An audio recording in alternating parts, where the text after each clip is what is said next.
안녕하세요. 네, 반갑습니다. 몇 주 전에 대청소를 했는데요. 교회당이 많이 깨끗해진 것 같습니다. 우리 11월 캠페인 인사말, 교회당을 깨끗하게 합시다 라는 인사말로 주변에 계신 분들과 함께 인사하도록 하겠습니다. 교회당을 깨끗하게 합시다. 2019년 양주교회 목표 다 함께 한번 읽도록 하겠습니다.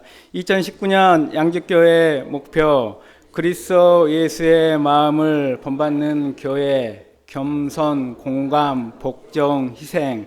빌립보서 2장 5절로 8절 말씀: 너희 안에 이 마음을 품으라. 곧 그리스도 예수의 마음이니 그는 근본 하나님의 본체시나 하나님과 동등됨을 취할 것으로 여기지 아니하시고 오히려 자기를 비어 종의 형체를 가져 사람들과 같이 되었고 사람의 모양으로 나타나셨음에 자기를 낮추시고 죽기까지 복종하셨으니 곧 십자가에 죽으심이라.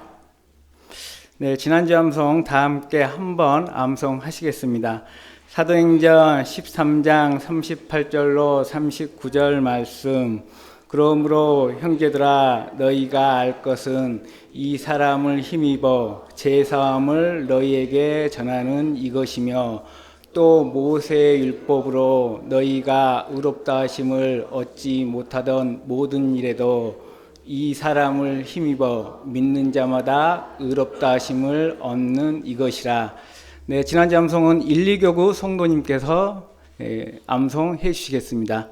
사도행전 13장 38절로 39절 말씀: 그러므로 형제들아, 너희가 알 것은 이 사람을 힘입어 제사함을 너희에게 전하는 이것이며, 또 모세의 율법으로 너희가 의롭다 하심을 얻지 못하던 모든 일에도 이 사람을 힘입어 믿는 자마다 의롭다 하심을 얻는 이것이라.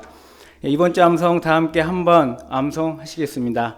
욥기 25장 4절로 6절 말씀: 그런즉 하나님 앞에서 사람이 어찌 의롭다 하며 부녀에게서 난 자가 어찌 깨끗하다 하랴. 하나님 눈은 달이라도 명랑치 못하고 별도 깨끗이 못하거든. 하물며 벌레인 사람 구덕인 인생이랴. 네, 이번 주 암송은 3, 4교구 성도님들께서 암송해 주시겠습니다. 욥기 25장 4절로 6절 말씀: 그런즉 하나님 앞에서 사람이 어찌 의롭다 하며 부녀에게서 난 자가 어찌 깨끗하다 하랴. 하나님의 눈에는 달이라도 명랑치 못하고 별도 깨끗이 못하거든. 하물며 벌레인 사람 구덕인 인생이랴. 다음 주 암송은 석시창고에서 한번 읽도록 하겠습니다. 시편 39편 4절로 5절 말씀: 여호와의 나의 종말과 연한의 어떠함을 알게 하사 나로 나의 연약함을 알게 하소서. 주께서 나의 날을 손 넓이만큼 되게 하심에 나의 일생이 주의 앞에는 없는 것 같사오니 사람마다 그 든든히 선 때에도 진실로 허사뿐이니이다. 네, 이번 주 말씀은요, 찬양대 찬양 이후 전주교회 이재훈 전사님께서 하나님 말씀 대언해 주시겠습니다.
안녕하십니까?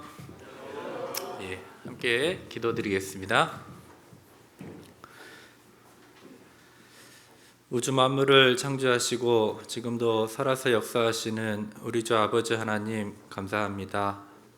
세상에 아무 소망 없던 저희들 주님이 먼저 불러주시고 또 구별하여 주시고 주님의 자녀 삼아 주신 은혜 진정 감사드립니다.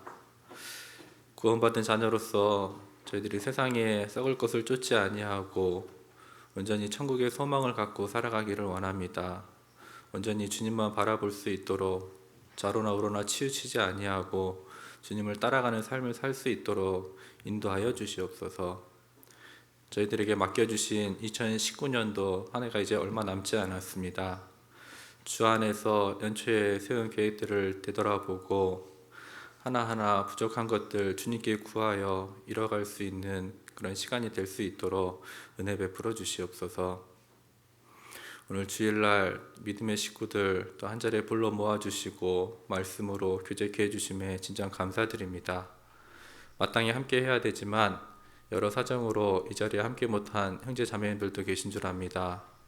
그 형편을 살펴주시고 또 건강을 회복시켜 주셔서 함께 교제 나누며 귀한 말씀을 들을 수 있도록 주님께서 함께 해주시기를 원합니다.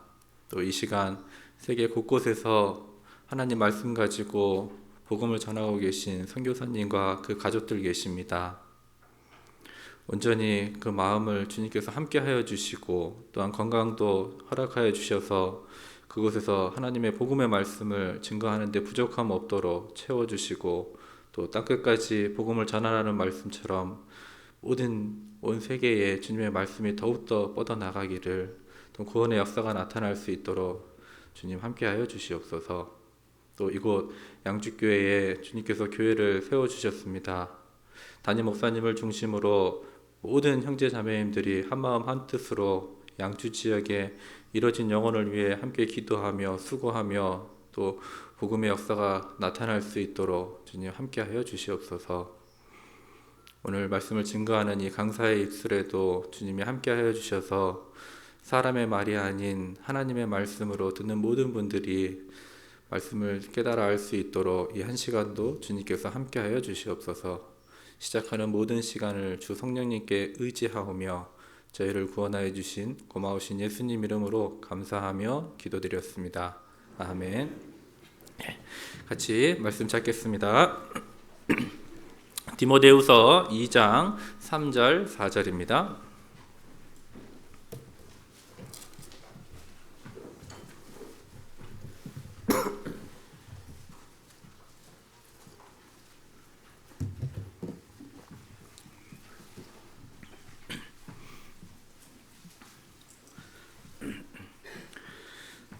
신약성경 343페이지 디모데후서 2장 3절 4절입니다.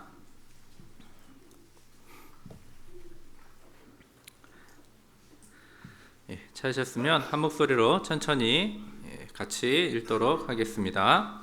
내가 그리스도 예수의 좋은 군사로 나와 함께 고난을 받을지니 군사로 다니는 자는 자기 생활에 얽매이는 자가 하나도 없나니 이는 군사로 모집한 자를 기쁘게 하려 함이라. 정식으로 인사드리겠습니다. 안녕하십니까? 네, 반갑습니다. 간단히 제 소개하고 오늘 말씀 함께 묵상하도록 하겠습니다. 저는 98년 2월 14일에 구원받은 이재훈 형제입니다. 익산교회에서 구원을 받았고요. 주로 이제 서울중앙교회에서 신앙생활을 했었습니다. 현재는 전도인으로 전주교회에서 신앙생활을 하고 있는데요. 전주는 작년부터 이제 서도석 담임 목사님을 모시고 함께 교제 나누고 있는데 담임 목사님 오고 나서 또 전도도 활발히 되고 있고 좀 더 교회가 젊어지고 있는 것 같습니다. 그 전에는 이제 퇴임하신 목사님들 세 분을 과 함께 복음을 전했는데요. 또 많은 변화가 일어나고 있는 것 같습니다. 이 양주교회는 제가 처음 왔습니다. 전주보다는 많이 추운 것 같습니다. 예, 올해 이제 2019년도도 이제 한 달하고 한 20일 정도 남았는데요. 정말 남은 기간 동안 우리가 그리스도인으로서 아마 주 안에서 세운 계획들이 다 있을 거라고 생각이 됩니다. 늦었다고 생각하지 마시고 정말 하나님께 구하는 가운데 지금부터라도 그 세운 모든 계획들을 이루어 나가는 그런 시간이 됐으면 좋겠습니다.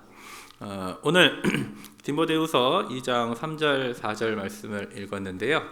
오늘 그 말씀 주제가 그리스도의 좋은 군사입니다. 성경에 또 고대 역사에 보면 많은 전쟁의 이야기들이 기록이 되어 있습니다. 자, 그런데 그 전쟁 가운데 그 최전방에서 그 전쟁을 최전방에서 최우선으로 준비했던 사람들이 있습니다. 누구일까요? 전쟁을 시작하기 전에 최전방에서 준비했던 사람들이 있었는데요. 성경에 나와 있는데요. 바로 나팔수입니다. 나팔수. 나팔수의 역할은 그 신호를 알리는 역할을 했죠. 또 이제 전쟁의 시작을 알리기도 했지만 그 나팔을 불면서 이 적군들의 사기를 꺾는 역할도 했고 아군의 사기를 높이는 역할도 했습니다. 왜 이 말씀을 드리냐면요, 제가 서울교회에 있을 때 관현악 봉사를 했었어요. 무슨 악기를 했냐면 바로 나팔, 트럼펫을 했었습니다. 영어 성경에는 이제 트럼펫이라고 되어 있는데요. 오늘 보니까 관현악이 몇몇 분 계시더라고요. 항상 저도 애착이 가요.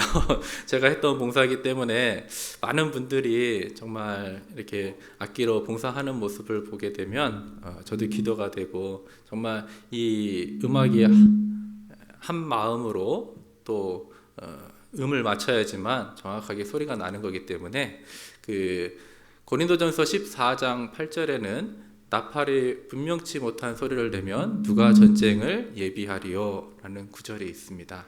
그래서 저도 이제 악기로서 봉사를 해봤기 때문에 제가 전공을 한 건 아니었습니다. 그래서 하나님이 주신 달란트고 또 그것을 하나님께 쓰임 받는 것에 대한 감사함이 있었는데, 또 한편으로는 굉장히 나팔이 소리가 크잖아요.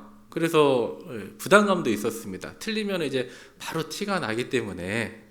그런데도 하나님께서 나에게 주신 달란트를 내가 하나님께 드릴 수 있다라는 거에 대해서 너무나 감사했고, 그래서 이제 봉사를 할 수 있었고, 또 악기로 봉사하면서 어떤 내 소리가 드러나는 것이 아니라 함께 어울려야 되는 것이고, 결국은 찬양, 가사가 전달이 돼야 되는 것이기 때문에 더 내가 낮은 마음이 돼야 되겠구나, 어떤 그런 마음으로 계속해서 봉사를 할 수 있었던 것 같습니다. 그래도 나팔은 제가 이제 군대에 있을 때 군악대에 있었거든요.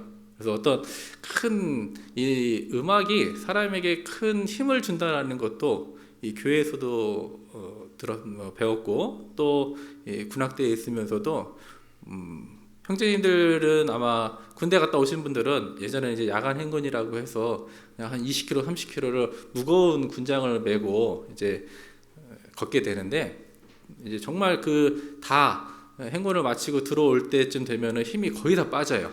그런데 이 군악대에서 이 군가를 이렇게 연주를 하게 되면 어디서 그렇게 힘이 나오는지, 없던 힘도 막 화이팅 화이팅 하면서 그런 모습을 볼 때 정말 음악에 힘이 있구나, 악기로 이렇게 형제 자매님들에게도 힘을 줄 수 있구나라는 것을 좀 많이 배울 수 있었던 것 같습니다. 그래서 제가 나팔을 불었기 때문에 정말 그 나팔수처럼 말씀도 정말 힘있게 전해야 되겠다, 항상 그런 마음으로 기도를 하고 이 자리에 쓰는 것 같습니다. 그래서 여기 계신 분들도 많이 기도해 주시고, 오늘 이 디모데후서 2장 3절 4절 말씀 예수 그리스도의 좋은 군사 주제인데요. 이 그 디모데후서라는 성경을 생각할 때 먼저 이 디모데후서가 어떻게 기록이 되었는지를 좀 생각을 하고 이 말씀을 묵상을 하면 더 큰 도움이 될 수 있습니다. 이 디모데후서는 바울 사도께서 이 죽음을 임박했던 시기에 이 디모데후서 성경을 사랑하는 아들처럼 여겼던 디모데에게 쓴 편지의 내용입니다. 관제와 같이 벌써 내가 부음이 되고 나의 떠날 기약이 가까웠도다. 어떤 죽음을 임박했던 시점에서 이 글을 기록을 했기 때문에 어떤 그 내용이 평상시와는 다를 거라고 생각할 수가 있겠죠. 어떤 유서와 같은 마음으로 이 디모데에게 마지막 정말 애절한 마음으로 편지를 썼다라는 것을 생각을 해볼 수가 있습니다. 그 애절한 마음으로 살아가는 디모데에게 쓴 내용이라면 어떠한 내용이 담겨 있을까? 아마 이 사도 바울이 기록한 이 14개의 서신서에서 가장 중요한 내용을 담고 있었을 거라고 생각해 볼 수가 있습니다. 마찬가지로 우리도 그 바울 사도를 통해서 구원이 전해지고 복음이 전해지고 지금까지 우리에게 전해졌습니다. 살아가는 디모데에게 뿐만 아니라 지금 구원받은 우리에게도 이 바울 사도가 우리에게 유서와 같은 마음으로 이 디모데후서 성경을 우리에게 줬다라고 생각하면 정말 그 마음에 대해서 우리가 더 많이 묵상을 할 수 있을까라고 생각을 해볼 수가 있습니다. 그래서 디모데에게 뿐만 아니라 지금 우리에게도 유서와 같은 마음으로 편지를 우리에게 보내줬다라고 좀 생각을 하시면 좋을 것 같습니다. 그 디모데후서 2장 3절을 제가 다시 한번 읽어보겠습니다. 내가 그리스도 예수의 좋은 군사로 나와 함께 고난을 받을지니. 자, 이제 사도 바울이 디모데에게 이야기하기를 네가 그리스도 예수의 좋은 군사로 부르심을 입었다라는 것을 기억하게 하고 있습니다. 구원받은 사람은 다 하나님의 군사로 부르심을 입었다라고 지금 말씀하고 있습니다. 성경은 남녀노소를 불문하고 구원받은 모두를 하나님께서 군대로 불러주셨습니다. 자, 여기 디모데후서 2장에는 줄을 끼워 놓으시고요. 출애굽기 7장 4절을 찾아보겠습니다.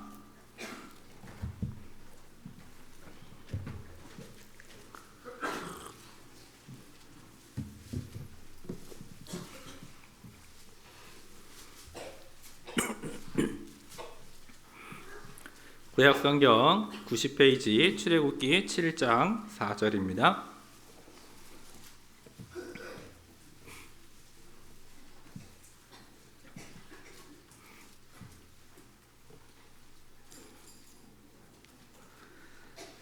출애굽기 7장 4절 한 구절 같이 읽겠습니다.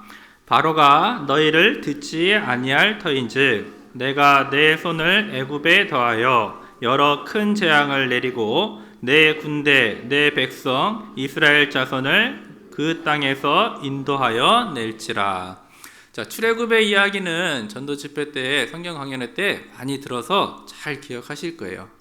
그 애굽 땅에서 노예 생활하던 그 이스라엘 백성들이 하나님께 부르짖게 되고 하나님이 모세를 통해서 이제 이스라엘 백성들을 건져내게 됩니다. 그런데 그 이스라엘 자손을 건져냈는데 지금 이스라엘 자손이라고 하지 않고 내 군대, 내 백성, 이스라엘 자손이라고 말씀하셨습니다. 하나님이 이집트 땅에서 건져낸 그 이스라엘 모두 남녀노소를 불문하고 하나님이 군대라고 불러주셨다라는 거예요.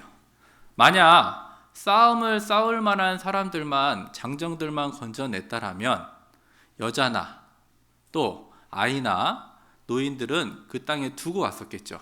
그런데 그것이 아니라 모두 다 남녀노소를 불문하고 하나님께서 건져냈는데 그 이스라엘 백성들을 지금 군대라고 하나님께서 말씀하셨습니다.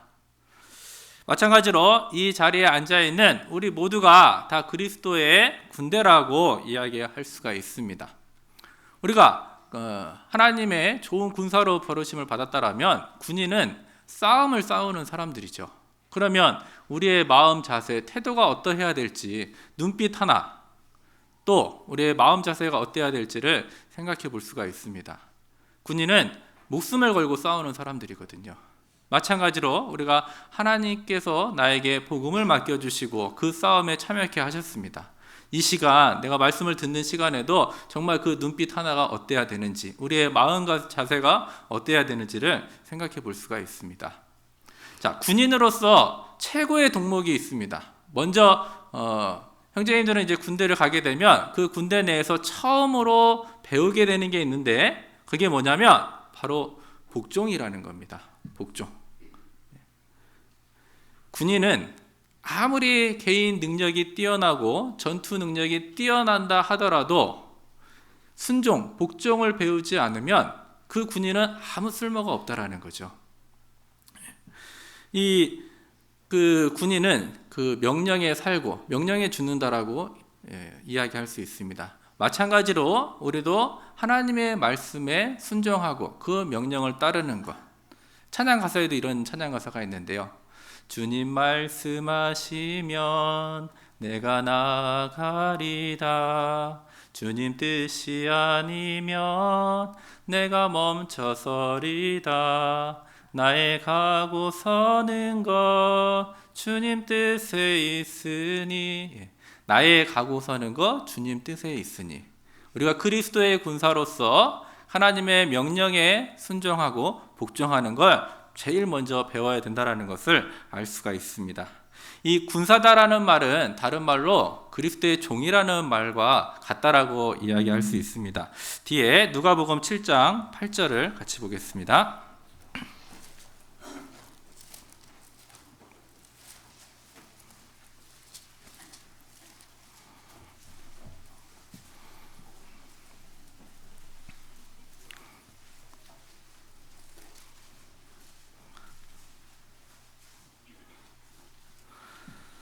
누가복음 7장 8절.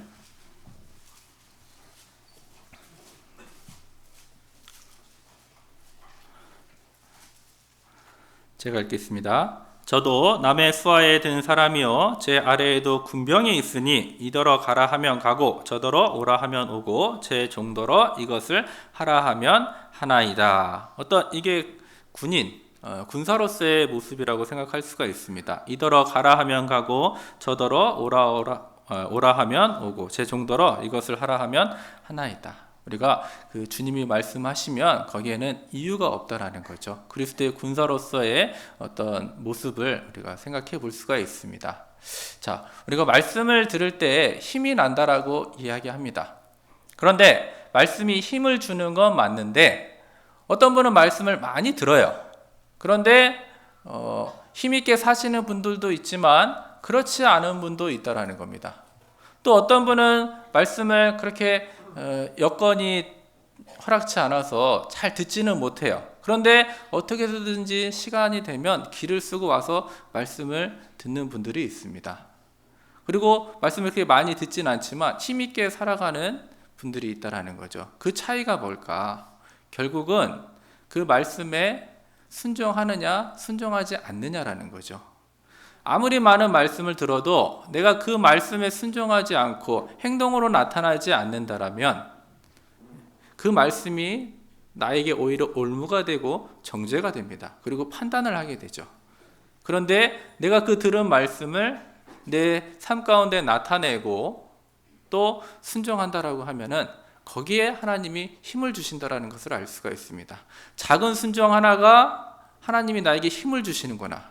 그러면 더 큰 일에도 우리가 순종할 수 있다라는 것을 배우게 됩니다. 정말 중요한 것은 듣는 것도 중요하지만 그 말씀을 행동으로 옮기고 하나님 앞에 순종하는 모습. 그것이 바로 그리스도 예수의 군사의 모습이라고 생각해 볼 수가 있습니다. 자, 군대라고 하면은요. 이 군대는 어떤 목적을 가지고 조직이 됩니다. 군대는 어떤 싸우기 위해서 조직된 조직이라고 생각해 볼 수가 있습니다. 우리나라에도 대한민국 군인이 있습니다. 우리나라의 적은 북한이죠. 북한과 싸우기 위해서 조직이 되어 있습니다. 자, 그렇다면 이 그리스도의 군사로서 하나님이 우리를 군사로 불러주셨는데 우리의 싸움의 적이 누구냐라는 거죠. 내가 누구하고 싸움을 싸우고 있느냐. 개인적으로는 하루 종일 싸움을 이어지고 있습니다. 바로 마귀와 또 사탄과 싸움을 싸우고 있다라고 생각을 해볼 수가 있습니다. 구원받지 못한 가족들을, 내 이웃들을, 친척들을 전도하기 위해서, 구원하기 위해서 지금도 그 싸움이 계속되고 있습니다. 자, 전쟁을 하면 싸움을 싸우기도 하지만 또 그 지경을 땅을 넓혀간다라고 우리가 생각할 수가 있죠. 지금 국내의 교회가 저희 교회가 216개의 교회가 세워지고 있고 또 해외에 693개의 교회가 세워져 있습니다. 총 909개의 교회가 지금도 하나님이 역사하시고 그 교회를 세워가시는 것을 우리가 생각을 할 수가 있습니다. 계속해서 그 사도 바울을 통해서 이방에 말씀이 복음이 전해지고 지금까지도 하나님이 교회를 세워가신다라는 것을 우리가 생각해 볼 수가 있습니다. 자, 우리가 싸움을 싸우고 있는데요. 지금 24시간 그 마귀와 싸움을 싸우고 있어요. 지금 이 앉아 있는 순간에도 싸움을 싸우고 있다라고 생각할 수가 있죠. 누구랑 싸우고 있죠? 졸음 마귀와 싸우고 있습니다. 그렇죠? 정말 이 눈꺼풀을 붙잡고 늘어지는데 이 졸음 마귀와 그 싸움에서 내가 어떻게 할 것이냐. 또 딴 생각하게 하는 마귀도 있어요. 저 앞에 있는 강사가 몇 살이나 먹었을까? 그런 생각하면 말씀이 귀에 안 들어오죠. 계속해서 24시간 그 마귀와의 싸움이 이어지고 있다라고 생각할 수가 있습니다. 아침에 일어나면서 사실 기분 좋게 일어나는 사람은 많지 않아요. 야, 아침이다 신난다. 그러기보다는 아이고 또 아침이구나. 어떤 이제 하루의 일과를 또 생각을 하게 되고 좀 더 자자, 좀 더 눕자, 좀 더 졸자. 어떤 그런 마귀와의 싸움이 아침부터 계속된다라는 거죠. 내가 아침에 말씀을 한 구절 읽고 기도로서 시작하는 것과 분주하게 시작하는 것은 많은 차이가 있다는 걸 알 수가 있습니다. 그 아침에 읽은 말씀 한 구절을 붙잡고 그 마귀와의 싸움을 싸워야 되는데 마귀도 그 아침 시간이 너무나 중요하다는 걸 알기 때문에 계속해서 우리를 넘어뜨리려고 한다는 것도 생각해 볼 수가 있죠. 이 성경에 많은 마귀의 유혹이 있어요. 정말 이 마귀가 얼마나 지혜롭게 우리를 유혹하는지 솔로몬을 통해서 예를 들 수가 있습니다. 솔로몬은 하나님께 성령이 충만했습니다. 처음에는. 그래서 내가 내게 무엇을 줄고 무엇을 구했죠? 지혜를 구했습니다. 마귀도 아는 거예요. 야, 저 솔로몬 너무 성령이 충만해서 지금은 못 넘어뜨려. 그래서 어떻게 했느냐? 처음에는 이방 여인 한 명과 결혼을 하게 됩니다. 그때는 이제 전쟁이 많았기 때문에 어떤 정략 결혼을 하게 되죠. 그래서 전쟁을 막았다라고 생각할 수가 있는데 솔로몬 40년을 통치를 하면서 마지막에 아내가 몇 명이 됐죠? 1000명이 됐습니다.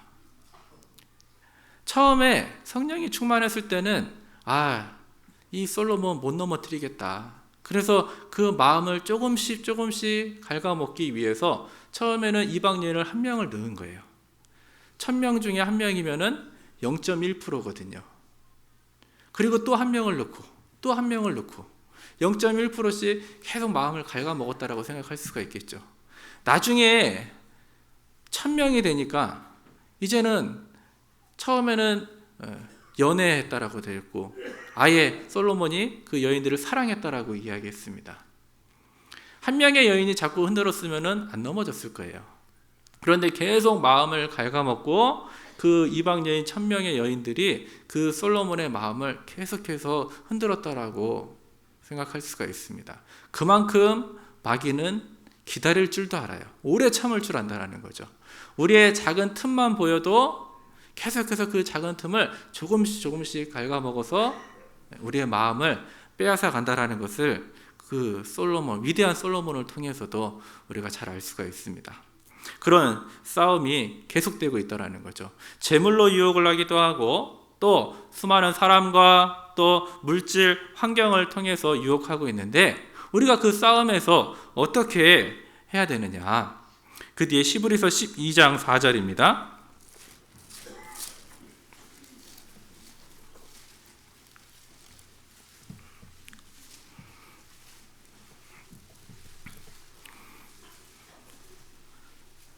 신약성경 366페이지 히브리서 12장 4절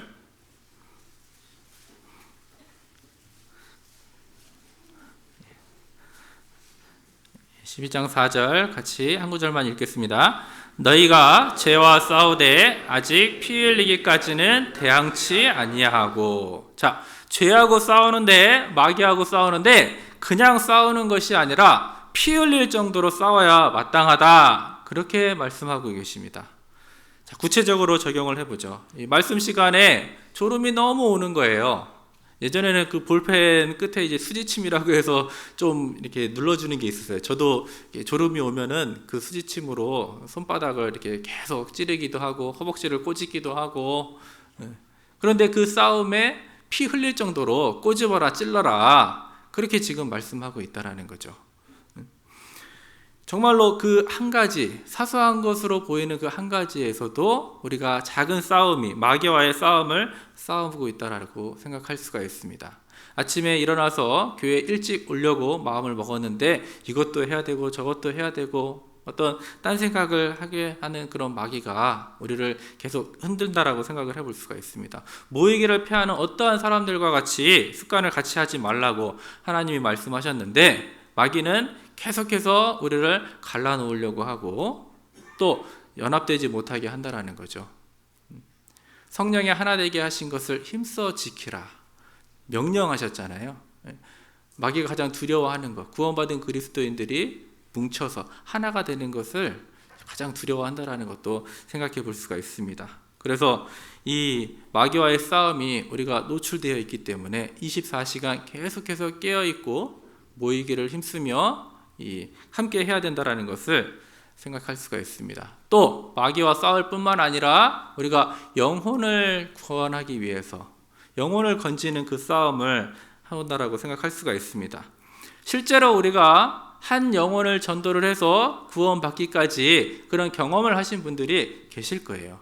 결코 한 명을 전도해서 구원받기까지 또 교제에 안착시키기까지 치열한 이 전쟁이라고 생각을 할 수가 있습니다. 그 부모님에게, 아버지에게 말씀 한번 들어보자고 이야기하면 너 미쳤구나 하면서 정말 욕을 먹기도 하고, 심한 경우에는 정말 집에서 쫓겨나는 경우도 봤습니다. 그런 싸움이 계속해서 이어지고 있고, 우리가 수양회 때나 또 대집회 때도 마찬가지로 계속해서 그 싸움이 이어지고 있는 거죠. 정말 간절히 그 영혼을 위해서 기도하고 또 그분을 모시고 오고, 그분이 조금이라도 졸고 있을까봐 정말 조바심을 갖고 많이 기도하는 모습 속에서 정말 하나님이 함께 해주시기 때문에 우리 교회를 통해서 구원의 역사가 나타나고 있다는 것을 생각해 볼 수가 있습니다. 또 그 말씀 들었던 그 분이 상담을 통해서 이제 구원받았다라고 어떤 산 사람의 말을 냈을 때 하나님이 함께 해주셨고 하나님이 이루어 주셨다라는 것을 우리가 생각해 볼 수가 있다라는 겁니다. 그 싸움을 우리에게 맡겨주셨고 지금도 계속해서 이어지고 있다라는 겁니다. 자, 어떤 집회를 하거나 또 수양회 때 보면 첫날 어떤 그런 그리스도의 좋은 군사의 모습도 있지만 안 좋은 모습도 간혹 있습니다. 어떤 자리 싸움이 벌어지기도 하고, 봉사를 하다 보면은 의견이 또 나뉘기도 해서 간혹 이제 마음이 나뉘는 일도 있는데요. 말다툼, 형제 자매님들끼리 이제 말다툼으로 이어지기도 하죠. 우리가 같은 한 마음을 갖고 전도를 해야 되는데 그렇게 마음을 계속해서 나뉘는 일을 이 마귀가 하고 있다라고 생각해 볼 수가 있습니다. 그래서 성경은 이렇게 마음이 나뉘지 말라고, 말다툼을 하지 말라고, 디모데후서 2장 14절에는 말다툼을 하지 말라고 하나님 앞에서 엄히 명하라. 이는 유익이 하나도 없고 도리어 듣는 자들을 망하게 한다라고 이야기하고 있습니다. 그리스도인 형제 자매님들끼리 싸우면 전도에 도움이 되지 않는다라는 거죠. 우리의 싸움의 대상이 마귀, 사탄인데 어떻게 그리스도 형제 자매들끼리 싸울 수 있느냐라는 겁니다. 주께서 위하여 죽으신 형제 자매와 싸우면 아무런 도움이 되지 않는다라는 것을 생각해 볼 수가 있습니다. 간혹 이제 형제님들과 자매님들과 이렇게 신앙생활을 하다 보면은 인간 관계에서, 교회에서도 마찬가지로 살고 있기 때문에 어떤 갈등이나 그런 이제 다툼이 없을 수는 없습니다. 그런데 먼저 생각해야 될 것은 내가 구원받은 그리스도의 자녀라면 그 상대방도 생각해 봐야 되겠죠. 그 상대방도 하나님께서 위하여 죽으신 형제 자매라는 겁니다. 다윗은 이 13년간을 사울에게 쫓겨다녔다라고 이야기합니다. 잘 아시는 것처럼 다윗이 골리앗을 죽이게 되고 장관의 자리까지 올라가게 됩니다. 그러나 사울이 이제 시기 질투를 하게 되죠. 백성들이 나보다 다윗을 더 좋아하니까는 죽이려고 약 13년간을 쫓아다녔다라고 이야기합니다. 그런데 그 가운데 죽일 수 있는 기회가 2번이나 있었어요. 그 2번의 기회가 있었지만 다윗은 죽이지 않았습니다. 옷자락만 살짝 베게 하고 또 물병을 가져오게 했죠. 어떻게 그럴 수 있었을까? 다윗은 알았다라는 거예요. 육신적으로는 나를 힘들게 할지 몰라도 기름 부은 자다. 그 사람을 위해서도 하나님이 예수님을 통해서 구원을 이루셨다라는 거죠. 정말 어떤 다툼이 있기 전에 우리가 한번 생각해 봐야 될 것은 내가 구원받은 자녀라면 그 사람도 구원받은 하나님의 자녀라는 겁니다. 그렇다면 하나님께서 해결해 주실 거라는 거죠. 그 모든 환경을 하나님께서 허락해 주신 환경이라고 생각하게 되면 하나님께 기도하게 되고 하나님께 구하게 되어 있습니다. 그 생각을 하고 있지 못하면 어떤 육신적인 생각이 행동으로 나타나게 돼서 결국은 분란이 일어난다는 거죠. 그래서 우리가 어떤 교회 안에 다툼이 없을 수는 없습니다. 그런데 성경은 말다툼하지 말라고 엄히 명하라. 이는 유익이 하나도 없고 도리어 듣는 자들을 망하게 한다라고 성경은 기록하고 있습니다. 그래서 정말 하나님 앞에 이 형제 자매님들끼리 또 우리가 더욱더 하나 될 수 있도록 말씀을 통해서 일깨워 준다라고 생각을 할 수가 있습니다. 교회 안에 다툼을 들어보면은요, 대부분은 오해에서 시작을 하죠. 내가 그 사람의 마음을 상하게 했는지 나는 알지 못합니다. 내가 이야기한 것이 그냥 이야기했는데 그 사람은 어떤 마음의 상처가 됐다라고 이야기하고, 그래서 그것이 오해가 쌓이고 그래서 계속 마음이 나눠진다라는 겁니다. 어떤 자존심을 건드렸다라고 이야기하는데 정말 그런 상태로서 계속 교회 안에서도 정말 몇 년간 안 보고 그런 분들도 마음을 열지 못하는 분들이 계셔요. 하나님 앞에 가면 얼마나 부끄러울까 한번 생각해 봐야 되겠죠. 결국 하나님은 나를 위해서도 돌아가셨고 그분을 위해서도 돌아가셨다라는 것을 좀 생각을 할 수가 있습니다. 그래서 이 그리스도의 좋은 군사는 다투지 않는다. 이것 때문에 유익이 하나도 없다라고, 결국은 우리가 그 하나님의 일 전도하는데 아무런 도움이 되지 않는다라는 것을 생각을 할 수가 있습니다. 이 전도는 그리스도인이 접하는 전쟁 가운데 가장 치열한 전쟁의 모습이라고 생각을 할 수가 있습니다. 그래서 전쟁에 나가는데 그냥 만만하게 생각해서는 안 된다라는 거죠. 군인은 목숨을 걸고 나가는 거거든요. 그래서 정말 하나님께서 이루어 주실 것이다. 하나님 도와주십시오. 반드시 이루어 달라고 그런 마음으로 모시고 오고 하나님께서 구원해 주실 것을 믿고 해야지 정말 구원해 주실까 안 해 주실까 어떤 그런 나뉘는 마음으로 우리가 전도를 하게 되면 분명히 하나님의 역사가 없다라는 것도 생각을 할 수가 있습니다. 마가복음 11장 24절에 무엇이든지 기도하고 구하는 것은 받은 줄로 믿으라. 그리하면 그대로 되리라. 그렇죠? 우리가 무엇을 구할 때 정말 받은 줄로 믿고 하나님께 감사함으로 나아가는 것이 중요하다라고 생각해 볼 수가 있습니다.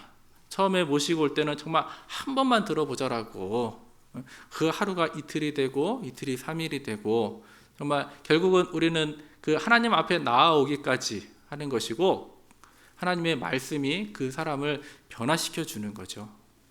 하나님이 그 사람을 변화시켜서 그 마음을 열어주시고 또 구원의 역사가 나타난다는 것을 알 수가 있습니다. 그리고 전쟁에 있어서 정말 군인은 목숨을 걸고 나간다라는 거예요. 나를 구원해 주시고 나를 이 교회 안에 두신 이유가 뭐냐? 우리가 잘 알고 있는 시편 118편 17절에 내가 죽지 않고 살아서 여호와의 행사를 선포하리로다. 내가 죽지 않고 살아있는 이유가 뭐냐라는 겁니다. 나에게 2019년도 이 한 해를 또한 허락하여 주셨고 교회 안에 두신 이유는 하나님의 일, 그 하나님의 복음을 선포하기 위해서 우리를 불러주셨다라고 생각할 수가 있습니다. 바로 하나님의 군대로, 내가 군인으로 부르심을 입었기 때문에 우리를 불러주셨다라고 생각할 수가 있습니다. 자, 다시 본문 말씀 디모데후서 2장 3절 앞으로 조금 가겠습니다.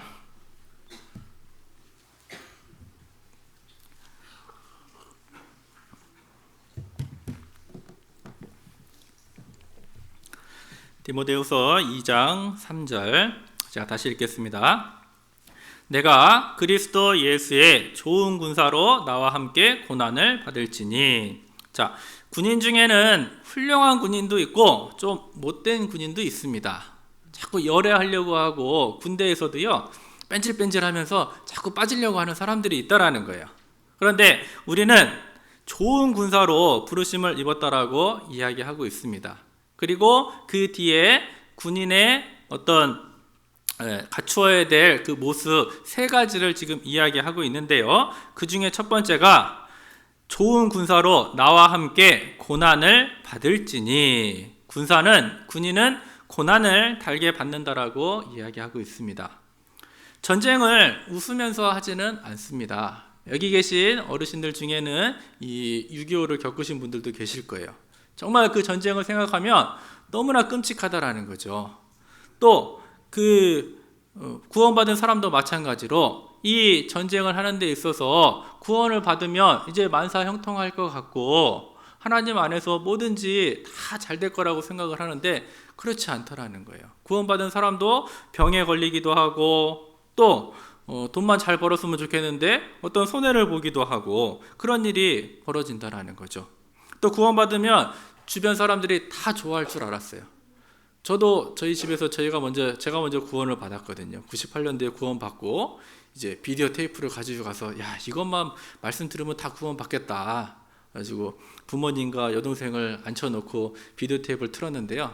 30분 만에 다 자더라고요. 정말 많은 준비가 필요하겠지만 이 어떤 그리스도인으로서 구원받은 사람으로서 말씀을 전하는데 고난이 있습니다. 또 욕을 먹기도 하고 그 말씀을 증거하면은 저 집안도 망했다라고 예수쟁이 됐다라고 어떤 손가락질을 하게 되고 그런 고난이 우리에게 있는 것은 이 하나님께서 구원받은 사람에게 고난을 받으라고 이 군사로서 부르심을 받았기 때문에 우리가 그 싸움 가운데 전쟁 가운데 이 고난은 마땅히 주어지는 것이라는 것을 이 말씀을 통해서 알 수가 있습니다. 이 하나님께서 나에게 고난을 주시고 또 바울 사도에게도 고난을 주셨죠. 그 고난을 함께 받아야 된다라고 이야기하는데요. 뒤에 앞에 빌립보서 1장 29절을 잠깐 보겠습니다. 빌립보서 1장 29절입니다.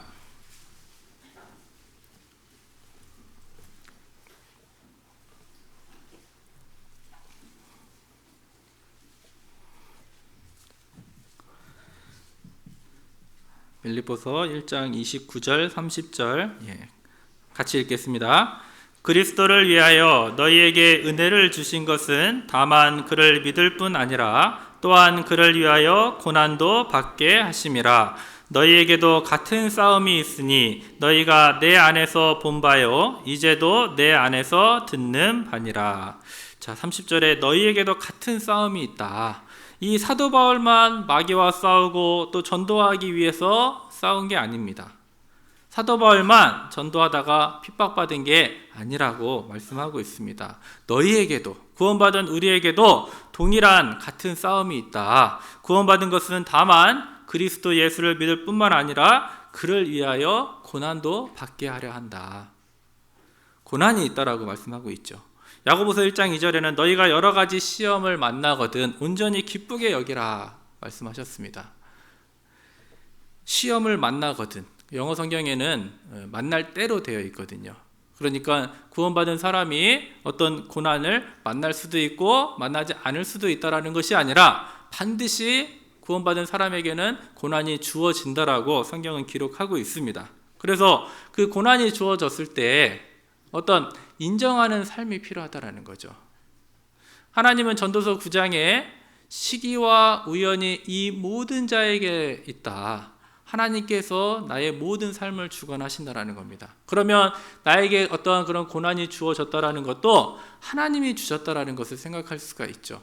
그런데 많은 사람이 내가 말씀 안에 있지 않고 교회 안에 있지 않으면 그 환경을 주신 하나님을 생각하는 것이 아니라 환경만을 생각하게 되죠. 왜 나에게 이런 일이 주어졌을까? 왜 나에게 이런 일이? 그러면서 어떤 육신적으로 해결하려고 하는, 하지만 구원받은 사람이라면 그 환경을 주신 분이 누구냐라는 거죠. 욥이 많은 고난을 받았습니다. 전 재산이 날아가고요. 10명의 자녀들이 다 죽었어요. 또 자기 몸에 악창이 생기기도 했습니다. 그럼에도 불구하고 그 욥의 아내가 욕하고 죽으라고 그랬죠. 그런데 주신 자도 하나님이시요 취한 자도 하나님이시다. 결국 욥은 신앙의 예산을 잘 세웠다라고 생각할 수가 있어요. 자기의 모든 것이 날아가더라도 내가 이 신앙을 지키겠다라는 그런 마음을 갖고 있었거든요. 우리 또한 마찬가지로 하나님이 나에게 어떠한 고난을 주셨다라고 하면 하나님께 매달려야죠. 그래서 그 욥이 야고보서 5장 11절에 너희가 욥의 인내를 들었고 주께서 주신 결말을 보았거니와, 결과를 누가 주시느냐? 바로 하나님이 주신다라는 겁니다. 주께서 주신 결과. 그냥 참는 것은 인내했다라고 우리가 이야기할 수 없죠. 남들이 참을 만큼 참았다, 그것은 인내라고 할 수 없습니다. 그냥 참는 거예요. 하지만 인내라는 것은 결과를 볼 때까지 참는 걸 인내라고 이야기하죠. 우리에게 군인의 직무를 맡겨주시고 끝까지 인내하라고 하나님께서 결과를 보여주실 거라고 성경에 이미 보여주셨습니다. 우리가 성경을 배우는 목적은 신앙의 위인들의 삶을 통해서 선택의 결과를 보여주시는 거거든요. 우리가 눈으로 보고 있는 이 세상은 먹음직하고 보암직하고 탐스러운 세상, 마귀가 만들어 놓은 세상입니다. 돈만 있으면 뭐든지 할 수 있는 세상이죠. 하지만 요한계시록 21장에 보라, 처음 하늘과 처음 땅이 없어졌더라, 새 하늘과 새 땅이 열린다라고 우리에게 약속을 주셨거든요. 우리가 어디에 소망을 두고 살아야 되는지, 하나님이 주시는 결말, 어떤 환경을 보는 것이 아니라 그 하나님을 매달렸을 때 하나님의 그 뜻을 우리가 알아갈 수 있다라는 겁니다. 그래서 이 하나님의 전도를 위해서, 그 하나님의 나라를 넓혀가기 위해서 그 고난을 통해서 우리를 사용하신다라는 거예요. 군대에서도 어떤 작전을 실행을 할 때에 누구를 쓰시느냐? 이제 갓 들어온 신병을 쓰지는 않습니다. 말년 병장, 해이한 사람을 쓰지는 않죠. 최정예 요원만 데리고 그 작전에 투입을 합니다. 직장에서도 어떤 프로젝트를, 정말 중요한 프로젝트를 진행을 한다. 그것은 밤을 새는 일이고 정말 힘든 일이에요. 그 일을 누구한테 맡기냐라는 거죠. 정말 핵심 요원한테 맡길 거라는 겁니다. 하나님이 나에게 고난을 주신 것도 나를 사용하기 위해서 하나님이 그런 고난도 주시고 나를 단련한다라는 것을 생각을 해볼 수가 있습니다. 나에게 고난이 주어졌다라는 것은 하나님이 그만큼 나를 신뢰하고 계시다라는 증거라는 거죠. 어떻게 그걸 자신할 수 있느냐? 이 말씀에 성경에 기록해 두셨어요. 고린도후서 12장 10절입니다.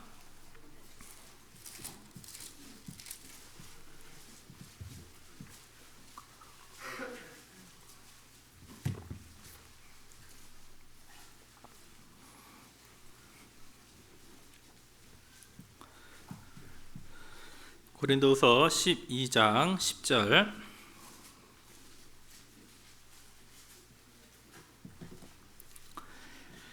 제가 읽겠습니다. 그러므로 내가 그리스도를 위하여 약한 것들과 능욕과 궁핍과 핍박과 곤란을 기뻐하노니 이는 내가 약할 그때에 곧 강함이니라. 약한 것들, 능욕, 남한테 욕먹는 겁니다. 궁핍, 가난한 거예요. 핍박, 구원받았다라고 또 전도한다라고 나를 못살게 굴고 또 나를 비방하고 때로는 쫓아내려고 길을 쓰기도 하고 또 곤란, 어려운 일을 당하는 것을 이 사도 바울이 기뻐했다라고 이야기합니다. 하나님이 쓰신다라는 거예요. 그래서 그 고난을 달게 받는다라고 이야기하고 있죠. 우리가 잘 아는 것처럼 이 사도 바울이 얼마나 많은 고통을 받았는지가 그 앞에 11장 23절부터 나와 있거든요. 23절부터 제가 읽겠습니다. 저희가 그리스도의 일꾼이냐 정신없는 말을 하거니와 나도 더욱 그러하도다. 내가 수고를 넘치도록 하고 옥에 갇히기도 더 많이 하고 매도 수없이 맞고 여러 번 죽을 뻔하였으니 유대인들에게 40에 하나 감한매를 5번 맞았으며 3번 태장으로 맞고 1번 돌로 맞고 3번 파선하는데 1주야를 기품에서 지냈으며 여러 번 여행에 강의 위험과 강도의 위험과 동족의 위험과 이방인의 위험과 시내의 위험과 광야의 위험과 바다의 위험과 거짓 형제 중에 위험을 당하고 또 수고하여 애쓰고 여러 번 자지 못하고 줄이며 목마르고 여러 번 굶고 춥고 헐벗었노라. 이 사도 바울이 당했던 그 고난을 생각해 보면 너무나 불쌍할 정도로의 삶을 살았다고 생각할 수가 있습니다. 왜 이렇게 많은 고난을 받았느냐? 사도 바울이 하나님의 일을 얼마만큼 많이 했는지를 생각해 보면 잘 알 수가 있습니다. 이 신약 성경 27권 가운데 반 이상 14권을 이 사도 바울이 기록을 했습니다. 즉 하나님의 일을 하는 데에는 반드시 고난이 따른다라는 겁니다. 그만큼 하나님이 믿어주셨다라는 증거이기도 합니다. 사도 바울보다 더 큰 고난을 받은 분이 계셔요. 바로 예수님이죠. 예수님은 그 고난을 통해서 구원을 이루시기 위해서 참으셨어요. 또 그 구원을 이루기 위해서 고난이 주어졌다라는 것을 생각할 수가 있습니다. 마찬가지로 나에게 고난이 주어졌다라는 것은 하나님이 나를 믿어주시고 또 나를 통해서 이루고자 하는 일이 있다라는 증거이기도 합니다. 한 번은 노만 빈센트 필 목사님이라고 계셔요. 그 목사님에게 어떤 한 청년이 찾아왔습니다. 아유 목사님, 제가 이렇게 신앙생활을 하고 있는데 왜 이렇게 집안에 좋은 일만 있는 것이 아니라 왜 이렇게 우환이 있고 전도하는데 핍박이 있고 되는 일이 하나도 없고 왜 나에게 자꾸 이런 일이 주어지는지 모르겠다라고, 어떻게 하면 이걸 해결할 수 있겠냐라고 그 사람이 목사님께 물었어요. 아 그래요? 그러면 좋은 곳이 한 군데 있습니다. 거기 가면 아픈 것도 없고 고통도 없고 뭐 걱정할 거리가 없다라고. 거기가 어디냐고, 당장 그곳에 가게 해달라고 이야기해서 그 청년을 데리고 갔습니다. 어디로 데리고 갔느냐? 공동묘지로 데리고 갔어요. 여기 누워있는 분들은 뭐 세상 영려 걱정거리 없죠. 고통도 없고 슬픔도 없다. 그러니까 그 청년이 아니 나보고 죽으라는 거냐고 그 목사님이 이야기하기를, 정말 이 사는 동안에는 고난과 걱정과 근심에서 벗어날 수 없다. 더구나 그리스도인에게는 다만 예수 그리스도를 믿을 뿐만 아니라 고난도 받게 하려 하셨다라고 성경에 써 있습니다. 만약에 지금 이 순간 우리에게 걱정거리, 근심거리, 어떤 눈물을 흘리면서 기도해야 될 것이 하나도 없다라면, 모든 게 만사형통하고 있어서 정말로 기도할 것도 한 가지라도 없다면 당장 하던 일을 멈추고 가서 하나님 앞에 기도해야 된다고. 왜 나에게 그런 고난을 주지 않으십니까? 지금 당장 기도거리를 한두 가지라도 달라고 우리가 한번 생각해 봐야 된다는 거죠. 정말 만사형통해서 기도거리가 없이 신앙생활을 하는 것과 정말 눈물을 흘리면서 그 하나님을 붙잡고 내가 신앙생활을 하는 것, 둘 중에 어떤 것이 상을 받을까? 천국에 가면 우리가 어느 부분에 대해서 상을 받겠냐라는 겁니다. 우리가 다시 한번 돌아가고 싶은 신앙의 시절도 한번 생각을 해보죠. 정말 내가 봉사도 놓고 모든 거 다 놓고 그냥 말씀만 들었을 대로 돌아가고 싶을까요? 아니면 내가 정말 치열하게 봉사하고 직장이 아무리 바빠도 이 말씀 들어야 되겠다라는 그런 마음으로 정말 치열하게 이 신앙생활을 했던 시절, 아마 후자 쪽일 겁니다. 하나님은 우리에게 그런 고난을 주시고 또 그 바쁜 일상 가운데에서 나를 사용하기 위해서 단련하시고 나를 사용하시기를 원하신다라는 것을 생각해 볼 수가 있습니다. 이 땅에서 전도하는데 어떤 고난을 받고 욕을 먹으면 정말 마음이 상합니다. 전도한다고 욕 먹으면 사람의 생각으로는 내가 다시는 전하나 봐라, 어떤 그런 생각이 들 수도 있는데 천국 가서는 반대로 바뀔 거라는 거죠. 내가 그때 왜 한 번이라도 더 기도하지 못했을까? 왜 저 사람에게 말씀을 한 번이라도 더 전하지 못했을까? 그런 후회 할 거라는 거죠. 이 땅에 살고 있으면서 천국에 간다라는 그 사실을 잊고 있으니까 하나님의 일이 멀어 보인다라고 생각할 수가 있습니다. 사도 바울은 알고 있었어요. 그 고난은 잠깐이라는 거, 그리고 그 하늘에 가면 영광으로, 그 모든 것이 영광으로 바뀌어 있을 거다. 로마서 8장 17절에 자녀이면 또한 후사, 곧 하나님의 후사요, 그와 함께 영광을 받기 위하여 고난도 함께 받아야 할 것이니라. 장차 현재의 고난은 우리에게 나타날 영광과 좋게 비교할 수 없도다. 앞으로 다가올 영광과 비교할 수 없다라고 사도 바울은 알고 있었습니다. 우리도 마찬가지로 이 땅에 살면서 70년, 80년 그거 보고 사는 게 아니라는 거죠. 영원한 천국, 조금 있으면 내가 천국에 간다, 그 마음으로 이 고난을 달게 받을 때 그 고난이 하나님 앞에 가면 전부 다 영광으로 바뀌어 있을 것이다. 구원받은 사람에게도 심판이 있다라고 그랬습니다. 상급에 대한 심판, 우리가 그것을 바라보고 지금 신앙생활을 하고 있다라고 생각할 수가 있죠. 그래서 사도 바울이 그런 많은 능욕, 궁핍, 핍박, 곤란을 기뻐했다라고 이야기하고 있습니다. 시편을 지은 다윗도 말씀하기를 고난당하는 것이 내게 유익이라. 고난당하는 것이 유익이라고 다윗도 성경에 기록했던 것처럼 다윗이 처음에는 그것이 어떤 훈련이라고 생각하지 못했을 거예요. 그 어린 시절에 이제 그 생활을 하기 위해서 목동 생활을 했습니다. 막내 아들, 8번째 아들로 태어났습니다. 어떤 생계를 책임지기 위해서 그 양치는 일을 했어요. 그런데 곰이나 사자에서 건져냈죠. 그 훈련이 있었기 때문에 골리앗을 물리칠 수 있었습니다. 또 광야에서의 사울에게 쫓겨다니는 그 13년여 시간에 어떤 훈련받는 시간이 있었기 때문에 그 다윗이 있을 수 있었다라고 생각해 볼 수가 있습니다. 우리에게 고난이 주어졌을 때 그것이 훈련이라고 우리는 생각을 못하죠. 그런데 이 당장에 어떤 목적으로 훈련을 시키는지 우리는 알 수 없다라는 겁니다. 다윗도 그 광야에서 훈련을 받았을 때, 야, 이것은 훈련이야, 나는 이제 곧 왕이 될 거야, 그랬다라면 그 목동 생활했던 어려운 시절, 또 광야에서 생활했던 그 시절을 즐겁게 받았을 거예요. 그런데 그렇지 않았거든요. 언제 죽을지 모르는 그런 환경에서 때로는 침을 흘려가면서 미친 척하게 됐습니다. 언제 죽을지 모르는 그런 상황에 있었죠. 그런데 나중에 하나님께서 왕으로 세워주셨어요. 우리에게도 많은 고난이 있습니다. 어려움이 있어요. 그것이 훈련이라는 거죠.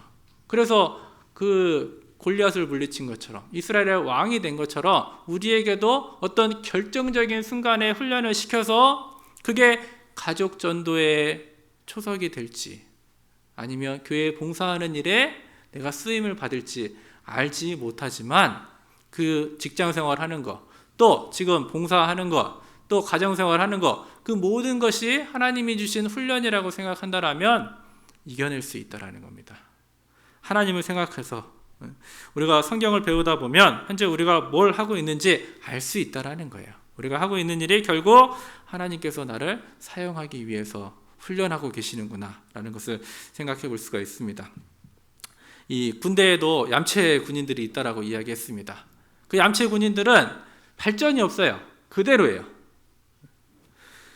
마찬가지로 우리가 교회 안에 봉사, 일, 그 모든 것들이 하나님 앞에서 어떤 훈련이라는 겁니다. 이 신앙은 가만히 있으면 정체가 아니에요. 신앙은 정체가 없습니다. 퇴보 아니면 진보거든요. 가만히 있으면 퇴보하게 되어 있다는 겁니다. 하나님이 나를 훈련시킨다는 것은 딱 하나, 바로 나를 쓰시겠다라는 겁니다.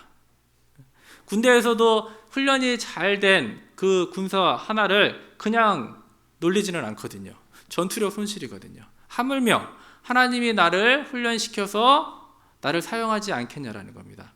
반드시 나를 사용하신다라는 겁니다. 하나님의 일에 참여케 하신다라는 겁니다. 그래서 우리가 고난을 받고 핍박을 받는 것이 당연하다. 고난 당할수록 그 고난에서 살아남으면, 군인들은 전쟁에서 살아남으면 훈장을 받아요. 죽어도 그 가족들이 그 혜택을 누린다라는 거죠. 마찬가지로 우리도 하나님의 나라를 위해서 고난 받은 것이 하나님 나라에 가면 전부 다 상급으로 갚아주신다라고 우리에게 이야기하고 있습니다.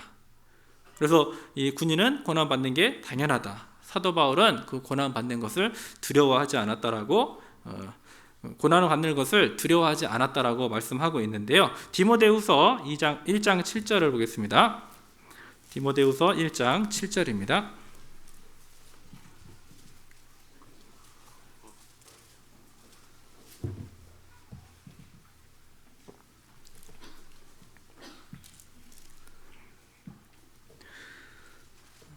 (1장 7절 8절) 제가 읽겠습니다. 하나님이 우리에게 주신 것은 두려워하는 마음이 아니요 오직 능력과 사랑과 근신하는 마음이니, 그러므로 내가 우리 주의 증거와 또는 주를 위하여 갇힌 자 된 나를 부끄러워 말고 오직 하나님의 능력을 쫓아 복음과 함께 고난을 받으라. 이 그리스도 예수의 좋은 구사, 이 말을 지금 우리에게 하고 있다라고 한번 생각해 보세요. 이 바울 사도가 하나님이 형제님 자매님들에게 주신 것은 지금 두려워하는 마음이 아니라고 말씀하고 있습니다. 그런데 왜 우리가 복음을 전할 때, 또 하나님의 일을 할 때 왜 두려운 마음이 있을까? 어떤 육신에 두려워하는 마음이 있는 것이지 내 안에 성령은 이 두려움을 이기라고 말씀하고 있습니다. 그러니까 두려워하는 것이 아니요, 하나님이 주신 것이 아니라는 거죠. 결국 우리 육신의 마음, 그 육신을 쳐서 복종시키면 성령이 우리 안에 나타난다라는 겁니다.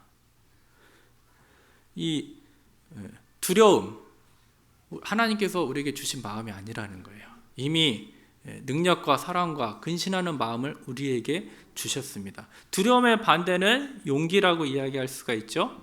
자, 가데스 바네아에서 12정탐꾼을 이제 가나안 땅으로 보내게 됩니다. 40일을 정탐을 하고 왔어요. 그런데 똑같은 걸 보고 왔음에도 불구하고 10명의 정탐꾼은 그들은 안악자손, 기골이 장대하다. 우리는 그들에게 죽을 것이다. 왜 우리를 여기서 죽게 하느냐. 그 환경을 봤다라는 겁니다. 하지만 오직 여호수아와 갈렙만이 그 하나님의 말씀을 의지했기 때문에 환경을 본 것이 아니라 그들은 우리 밥이라고 이야기했다라는 거죠. 결국 그 말씀을 의지했을 때 힘을 주신다라는 거예요. 두려워하는 것이 아니요, 두려워하는 마음은 그 하나님의 말씀을 의지하지 못하는 마음입니다. 우리 마음속에 구원은 받았지만 아직은 육신의 껍데기가 있어요. 그 알을 깨야지 하나님의 능력도 나타날 수가 있고 사랑도 나타날 수 있다는 겁니다. 그래서 두려워하는 것이 아니요 오직 능력과 하나님의 능력이 우리 안에 있어요. 보시면 주실 것은이 아니고 뭐라고 그랬죠? 주신 것은. 이미 우리에게 능력을 주셨어요. 구원받았을 때 능력을 주셨습니다. 능력도 주시고 사랑도 주시고 또 근신하는 마음, 하나님과 깨어있는 마음을 우리 안에 주셨어요. 그 능력이 나타나려면 우리 육신을 깨야 된다는 겁니다. 말씀으로 더 가까이 가야 된다는 거죠. 그래서 이 성령을 꽉 누르고 있는 것이 바로 우리 육신이다. 그래서 사도 바울도 뭐라고 그러느냐? 나는 날마다 죽노라. 육신을 계속해서 쳐야 된다라고, 하나님의 사랑을 나타내야 되는데 그 육신이 가로막고 있다라고 이야기하고 있습니다. 그래서 우리 안에 어떤 분이 간증을 하는데 제 안에 너무 사랑이 없다고 사랑을 좀 갖게 해달라고, 저 영혼을 불쌍히 여기는 마음을 갖게 해달라고 그렇게 이야기하시는데요. 왜 그렇게 이야기하느냐? 내 안에 사랑이 없다라는 건 이미 주셨거든요. 내 육신에 너무 충실하기 때문에 그렇다라는 거예요. 정말 내 육신을 쳐서 하나님께 가까이 하면 사랑도 그 말씀을 통해서 주신다라는 거예요. 그 빌립보서 2장 5절에 너희 안에 이 마음을 품으라. 그 그리스도 예수의 마음이니. 처음부터 우리 안에는 사랑이 없었습니다. 그렇기 때문에 하나님의 사랑, 예수님의 사랑을 우리 안에 넣으라고 말씀하고 있죠. 구원 받았을 때 그 사랑을 주셨습니다. 주님의 눈으로 보면 사랑할 수밖에 없는 거예요. 그리고 우리 육신을 쳐서 복종시키면 내 안에 성령이 나타난다라는 겁니다. 우리가 신앙생활을 하고 있는데 필요한 것이 두 가지가 있죠. 배려, 그리고 내가 아닌 남이라는 것을 생각해 볼 수가 있습니다. 남을 배려하고 나의 유익이 아닌 남의 유익을 구하고, 그 고린도전서 13장 그 사랑장에도 말씀하셨죠. 나의 유익을 구치 아니하고 예수님께서도 우리에게 사랑을 주셨습니다. 그리고 그 사랑이 우리에게서 나타나기를 원하셔요. 이미 그 사랑을 주셨다라고 이야기하고 있습니다. 내가 육신적인 것을 버렸을 때 그 하나님의 능력도 사랑도 나타난다라는 겁니다. 육신적인 게 꽉 차 있는데 그걸 버리지 못하면 아무리 말씀을 들어도 내 안에 변화가 나오지 않는다라는 거죠. 육신적인 것을 버렸을 때 하나님이 그 안에 은혜를 채워주시고 내 마음이 변화가 일어나게 됩니다. 그리고 그 영혼을 불쌍히 여길 수 있다는 것도 생각해 볼 수가 있습니다.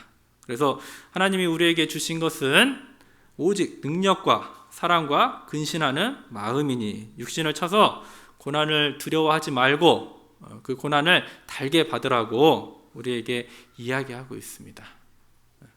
첫 번째, 그리스도 군인의 모습은 나와 함께 고난을 받는다. 그 고난을 두려워하지 말라고 말씀하고 있습니다. 다시 뒤에 본문 2장 4절입니다.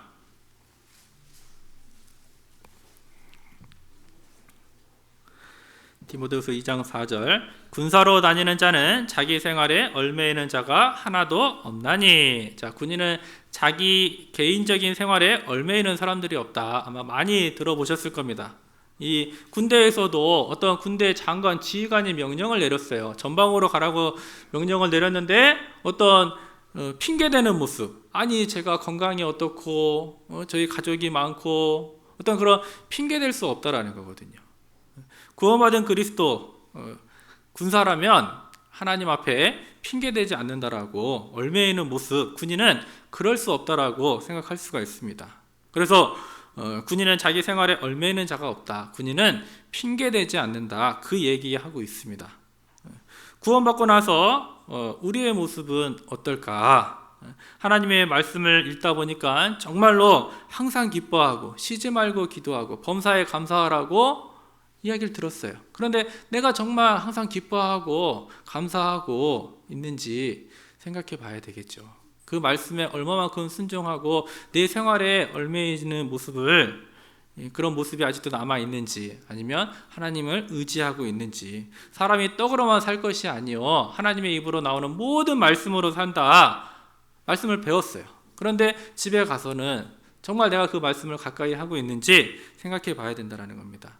하나님께서 교회에 명령하시고 또 나에게 부탁하신 일들이 있어요.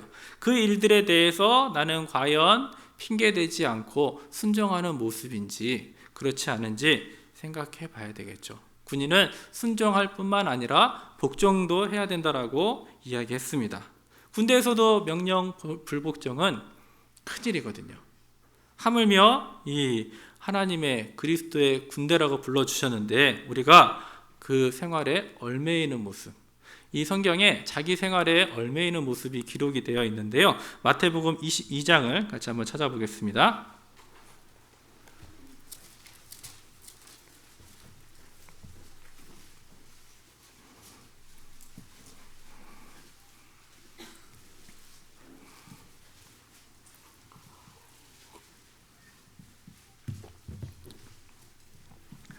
마태복음 22장 2절부터 제가 읽겠습니다.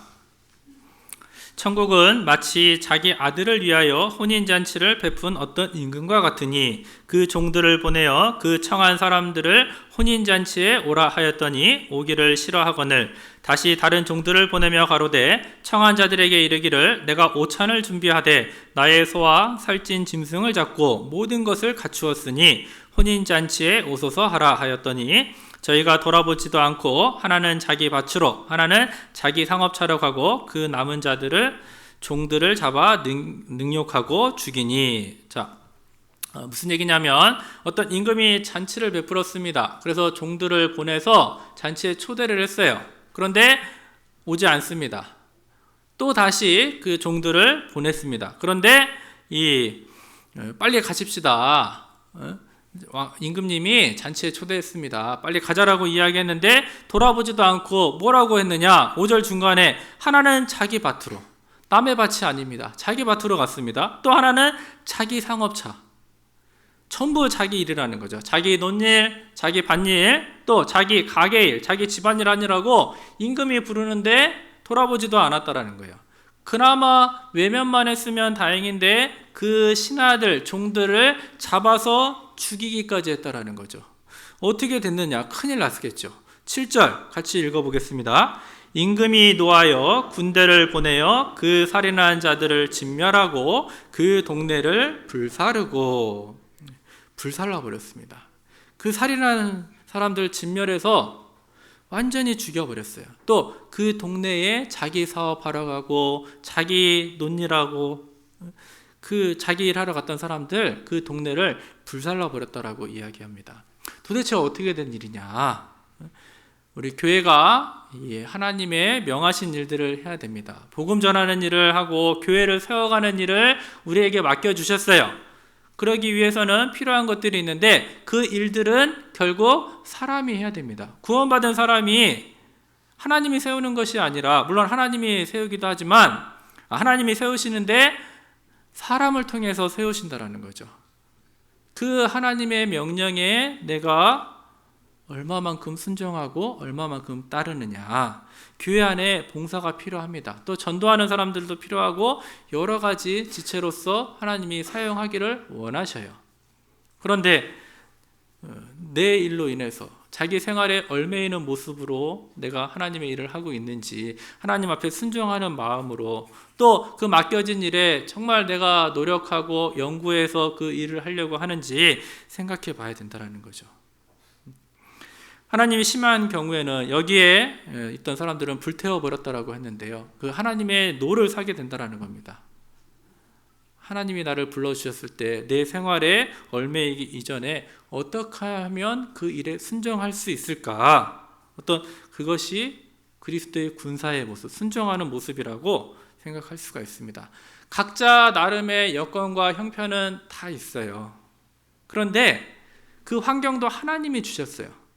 내가 100% 좋은 환경은 아니지만 그 환경 안에 조금만 성실함, 조금만 부지런함만 넣으면 하나님이 그 하나님의 일을 할 수 있도록 인도해 주신다는 거예요. 어떤 내가 능력이 있어서 사용하는 것이 아니라 하나님 앞에 순종하고 충성되면 하나님이 사용해 주신다는 거예요. 출애굽했을 때 모세가 이스라엘 백성들을 인도해 냈습니다. 그 홍해 바다 앞에 있었어요. 홍해 바다 뒤에는 애국 군대가 쫓아오고 있었습니다. 그런데 하나님께 기도했죠. 하나님이 보여주셨어요. 앞에서 홍해 바다가 갈라지는 기적을 보여주셨어요. 그리고 건너갔습니다. 자, 광야 40년 생활을 끝내고 이제 가나안 땅에 들어가야 되는데 요단강 앞에 있게 되죠. 그 요단강은 갈라주지 않으셨어요. 범람했다라고 그랬습니다. 그 언약궤 말씀을 메고 그 말씀에 의지했을 때 발을 한 발짝 내디디니까 요단강이 갈라졌다라고 설명하고 있습니다. 하나님은 우리에게 그 하나님의 일을 할 수 있도록 앞에서 보여주시고 가게 할 때도 있어요. 홍해바다처럼 눈으로 보여주시고 나에게 그 일을 맡겨주시고 나를 의지해서 가라고 이야기할 때도 있고, 반대로 앞이 보이지 않아요. 요단강처럼 갈라주시지 않았어요. 내 환경과 여건은 하나님의 일을 하는데 너무나 부족하고 능력도 없고 환경도 안 돼요. 그런데 말씀을 의지해서 그래도 하나님의 일이 우선이다. 하나님이 나에게 맡겨주셨지. 하나님이 나에게 힘 주실 것이다. 모든 걸 해결해 줄 것이다. 그런 마음으로 내가 순종을 하고 요단강에 발을 내딛었던 것처럼 내가 그 일을 해 나갈 때 그 환경을 열어주시는 분이 하나님이라는 겁니다. 이제 11월, 12월 되면은 이제 임원 선정을 하잖아요. 나름대로 기도하고 계실 거예요. 정말 그 하나님이 맡겨주신 일에 우리는 당연히 앞이 보이지 않아요. 알 수 없습니다. 그러나 성경은 우리에게 알려주고 계시거든요. 그 많은 위인들의 어떤 선택의 결과를 통해서 그 하나님의 영광을 보는 사람들이 있었고 떠나간 사람들도 있었습니다.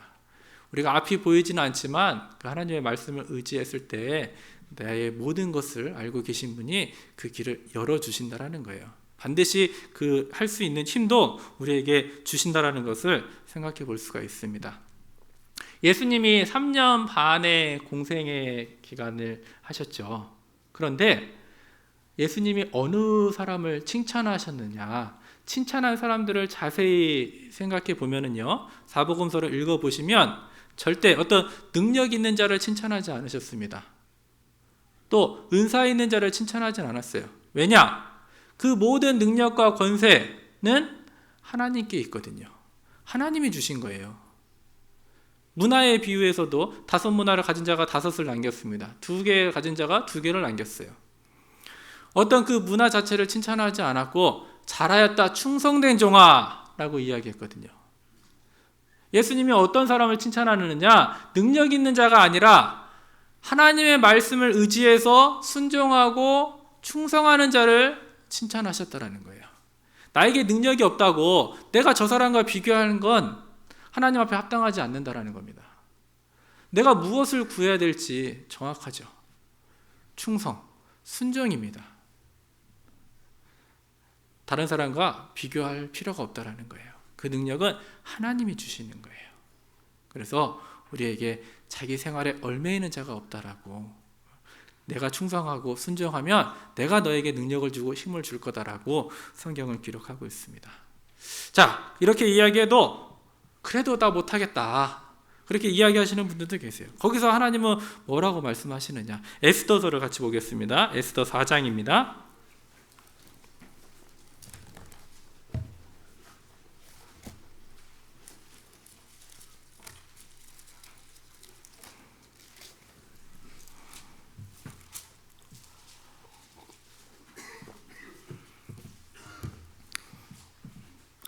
에스더 4장 13절 14절입니다.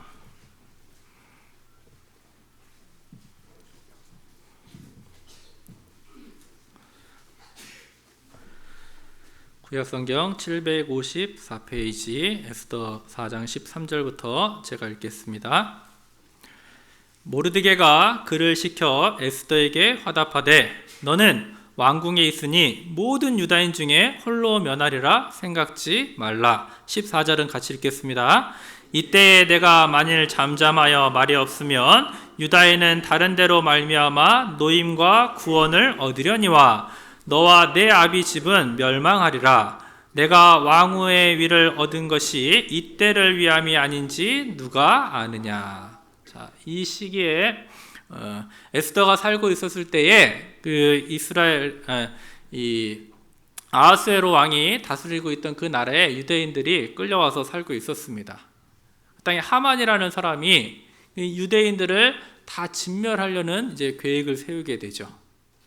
그래서 이 에스더의 사촌 오빠예요. 사촌 오빠 그 모르드게가 이 에스더에게 가서 이야기하고 있습니다. 네가 가서 한번 이야기해봐라. 응? 유다인들이 다 죽게 됐으니까 네가 왕에게 가서 이야기해라. 에스더는 그 아하스웨로 왕 앞에 나가서 자기가 유다인임을 밝히고 이야기를 해야 되는 거죠. 그런데 왕이 부르지도 않았어요. 한 달 부르지도 않은 지 한 달이 넘었더라고. 부르지도 않았는데 나가면 죽는다고. 오빠, 나 나가서 이야기하다가 잘못하면 죽을 수도 있다. 그런데 모르드게가 이야기하죠.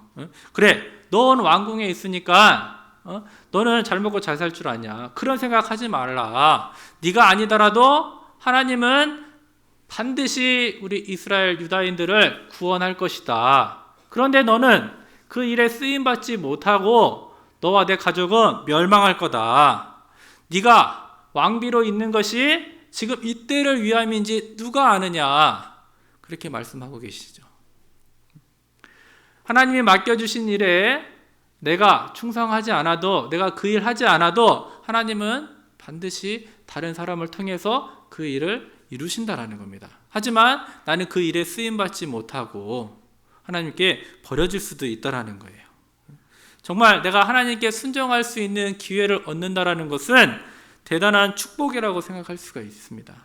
천국에 갔을 때 우리가 이런 후회하진 않을 거잖아요. 내가 그때 더 열심히 할 걸, 하나님 맡겨주신 일에 더 충성할 걸, 그런 후회를 하지 왜 내가 그때 하지 못했을까? 그렇진 않을 거라는 겁니다. 정말 하나님이 나에게 맡겨주신 일에 나에게 축복을 주시고 나에게 영광을 주시기 위해서 그 일을 허락해 주신다라는 것을 생각할 수가 있습니다. 이 모르드게, 또 생각을 해보면은요, 모르드게가 왕을 살렸어요. 빅단과 데레스라는 그 신하들이 그 아하수에로의 왕을 모살할 그 계획을 세우게 되죠.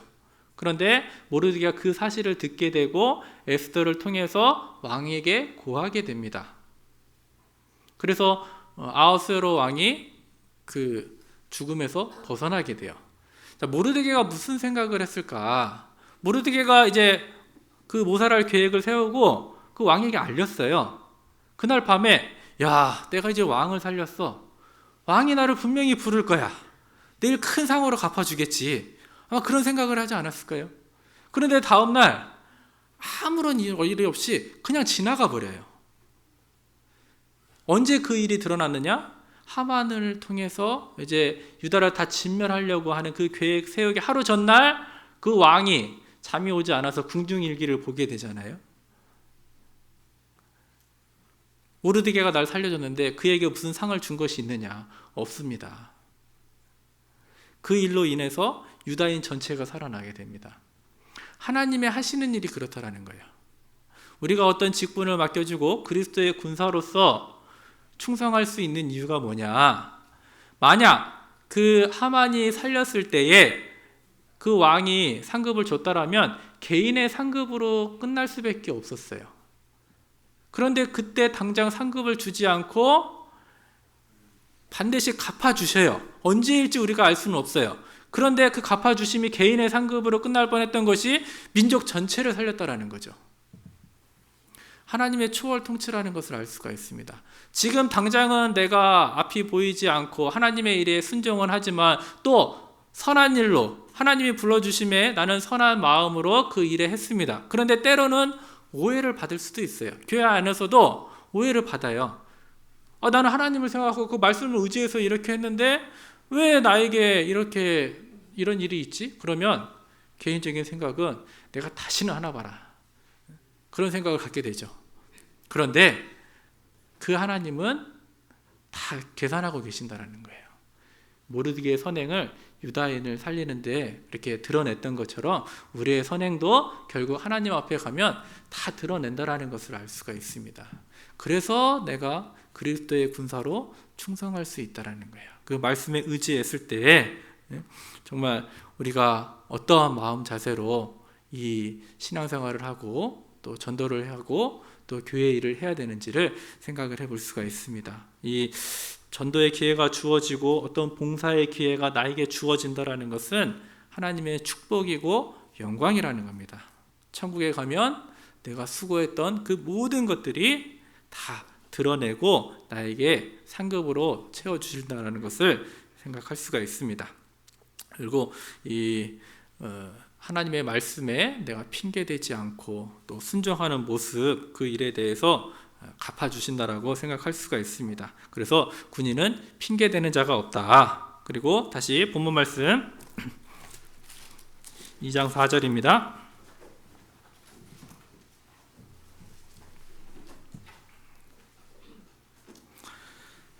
세 번째 모습이 나와 있는데요. 디모데후서 2장 4절 뒷부분을 제가 읽겠습니다. 이는 군사로 모집한 자를 기쁘게 하려 함이라. 이 4절 전반부에는 자기의 생활에 얽매이는 자가 하나도 없다라고 이야기했고, 세 번째로는 이는 군사로 모집한 자를 기쁘게 한다. 이 군대에서 군인으로 뽑은 지휘관이 있습니다. 상관이 있습니다. 그 상관들을 군대에서도 기쁘게 해요. 기쁘게 해야지 내가 진급도 하게 되고 또 돈도 더 많이 받게 될 겁니다. 하지만 우리의 싸움은 하나님을 기쁘시게 하는 겁니다. 그런 육신적인 것을 바라고 기쁘게 하는 것이 아니라 우리의 수고는 누구한테 잘 보이려고 하는 수고가 아니라는 겁니다. 나를 군사로 모집한 자가 누구냐, 나를 불러준 자가 누구냐, 바로 하나님이 나를 불러주셨다라는 거예요. 그래서 그리스도의 군대입니다. 그리스도의 군대는 사랑으로 이루어진 군대라는 겁니다. 그래서 내가 사랑으로 불려졌기 때문에 그 싸움에서 사랑으로 함께 할 수 있다는 거죠. 사랑을 하게 되면 나를 사랑하시는 분이 나를 어떻게 볼까, 그것을 생각하는 거죠.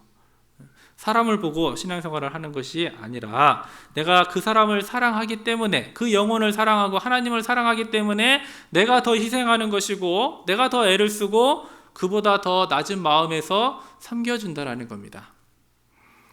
전도는 이 영적으로 하는 전쟁이죠. 어떤 말로 또 주먹으로 싸우는 전쟁이 아니라 사랑으로 하는 전쟁이라는 것을 알 수가 있습니다.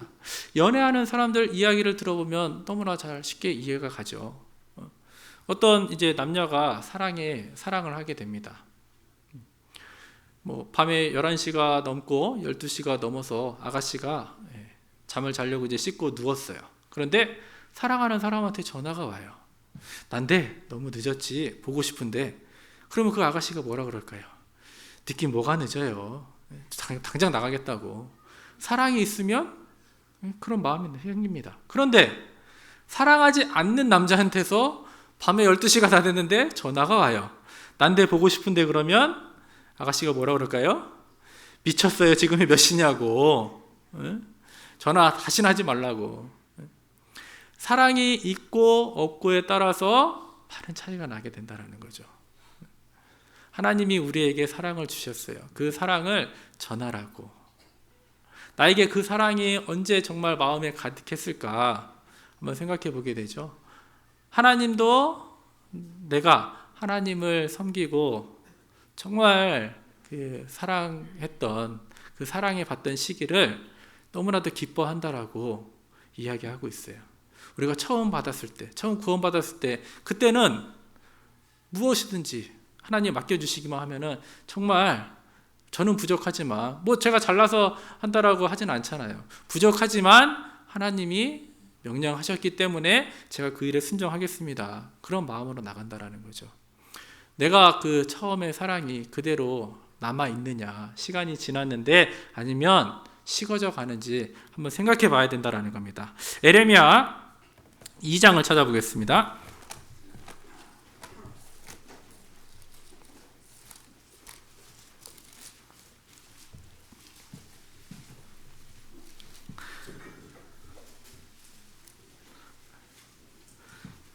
에레미야 2장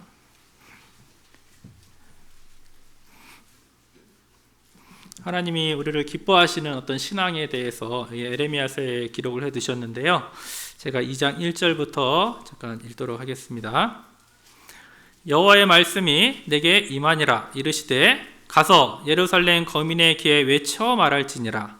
여호와께서 이같이 말씀하시기를 내 소년 때의 의와 내 결혼 때의 사랑 곧 씨 뿌리지 못하는 땅 광야에서 어떻게 나를 쫓았음을 내가 너를 위하여 기억하노라. 그때 이스라엘은 나 여호와의 성물 곧 나의 소산 중 처음 열매가 되었나니 그를 삼키는 자면 다 벌을 받아 재앙을 만났으리라. 여호와의 말이니라.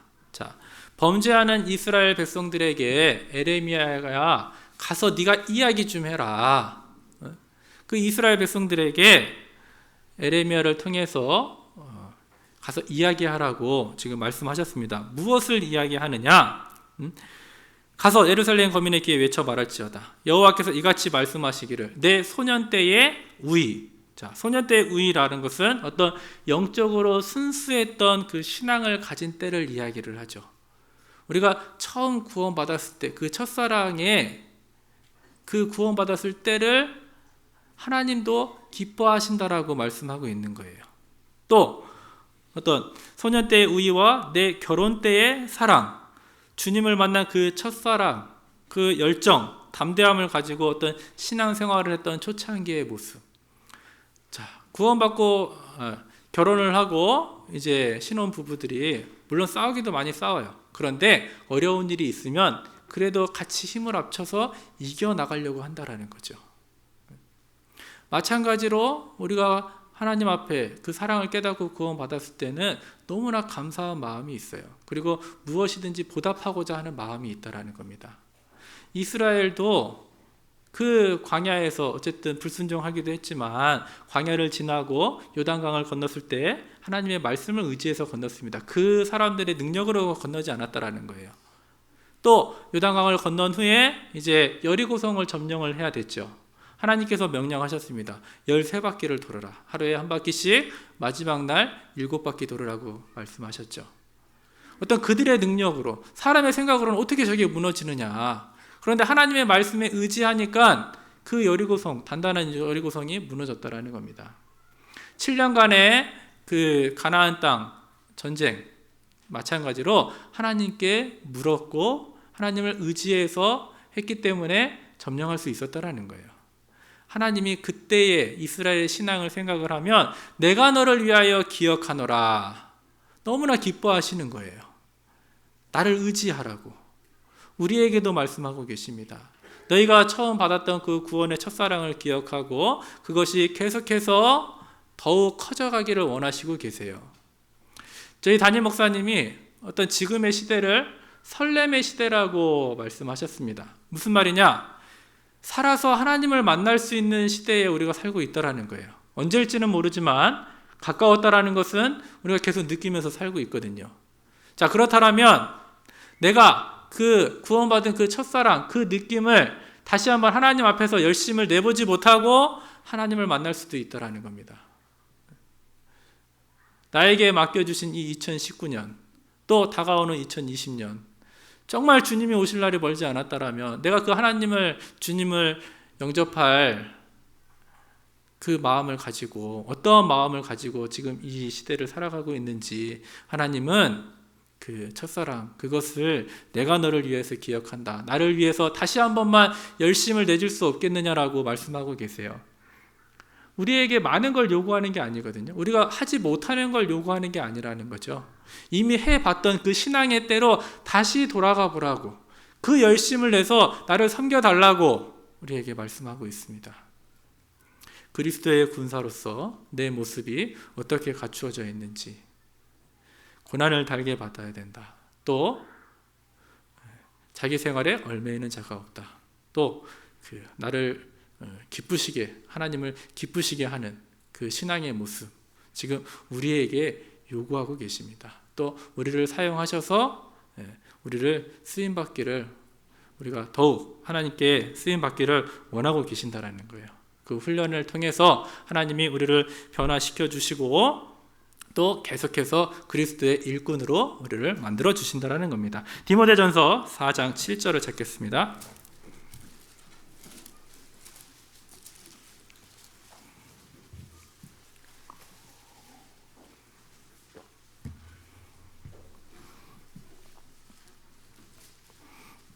디모데전서 4장 7절, 8절 제가 읽겠습니다. 망령되고 허탄한 신화를 버리고 오직 경건에 이르기를 연습하라. 육체의 연습은 약간의 유익이 있으나 경건은 범사에 유익하니 금생과 대생의 약속이 있느니라. 사도 바울이 디모데에게 이야기하기를 경건에 이르기를 연습해라, 훈련하라고 말씀하고 있습니다. 그리스도의 군사라면 당연히 훈련해야 되겠죠. 훈련을 통해서 그 전쟁을 준비해야 된다는 겁니다. 이 육체의 육체의 연습, 육체의 연습이라고 하면 어떤 내가 먹고 사는 문제, 내가 직장에서도 그 일을 빨리 끝내기 위해서 많이 연구하고 노력합니다. 농사를 짓는 분들도 어느 시기에 씨를 뿌리고 어느 시기에 물을 주고 해야 할 것들을 계속해서 연구한다라는 거죠. 또 육신의 건강을 위해서는 아침에 조깅을 하시기도 하고 또 자전거를 타시는 분들도 있고 수영을 하시는 분들도 있습니다. 그런데 내가 경건에 이르기를 연습해라. 하나님의 일을 하기 위해서는 얼마나 노력하고 연습하냐라는 거죠.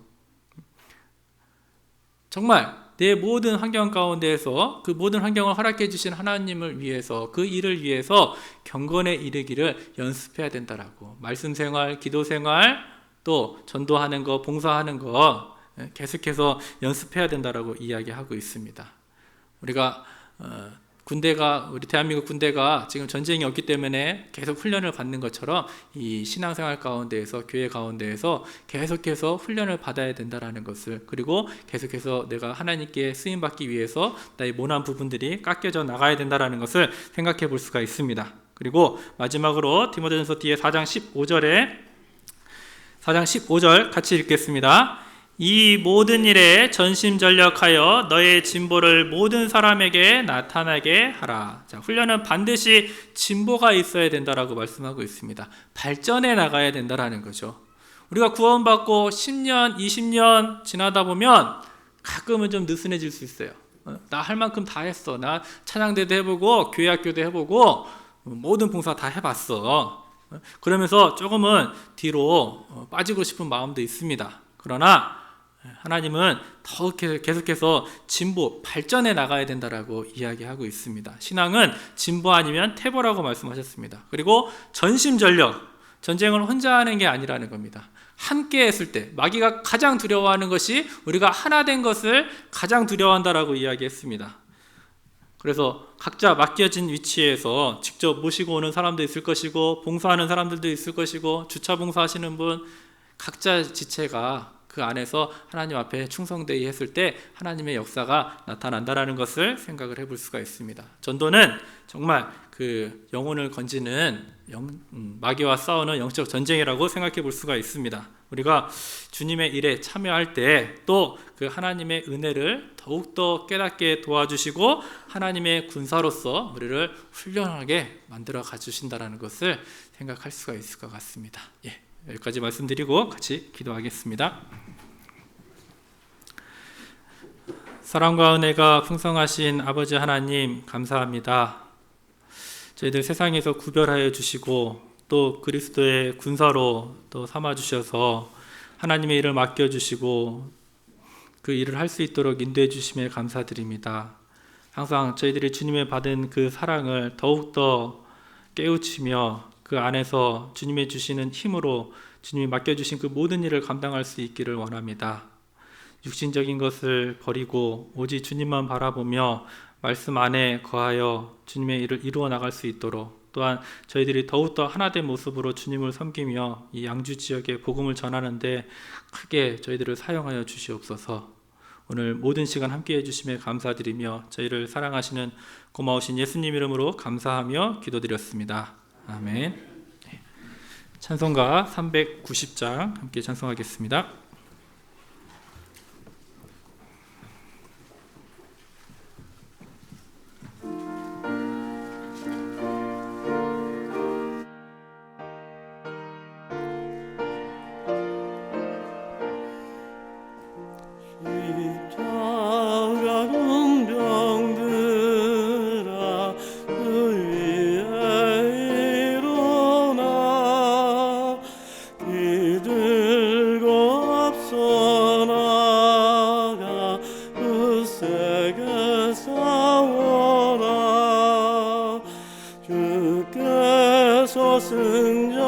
승전하고 영광을 얻도록 그 군대 거느리사 늘 이김 주시는 십자가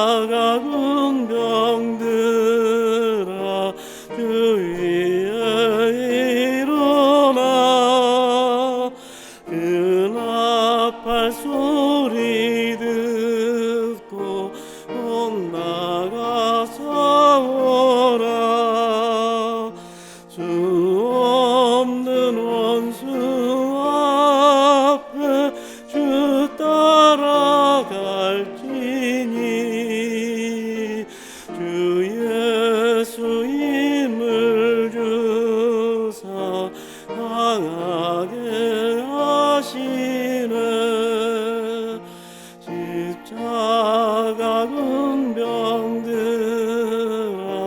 주위에 일어나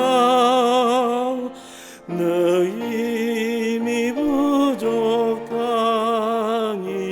주 권능 믿어라 복음의 갑주 입고 늘 기도하면서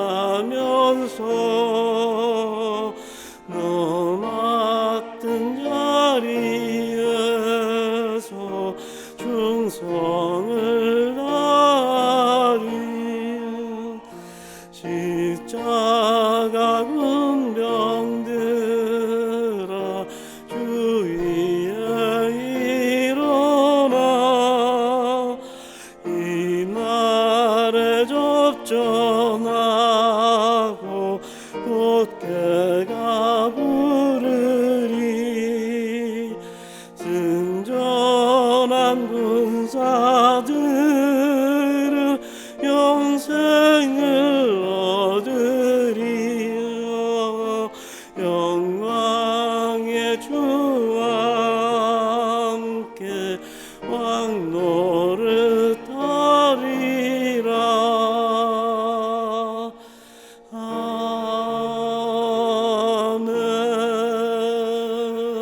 아멘.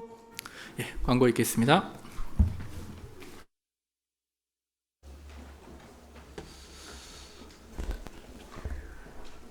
네, 광고 전에요.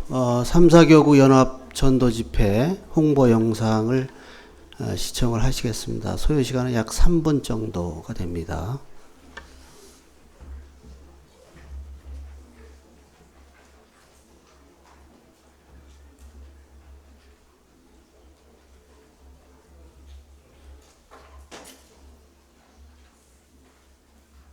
지나가는 자여 너희에게 관계가 없느뇨? 관계가 있습니다.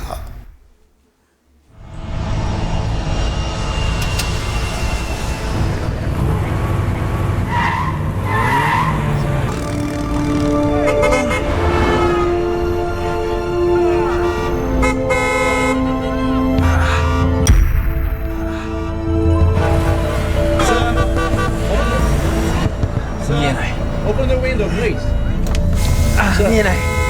Stay calm.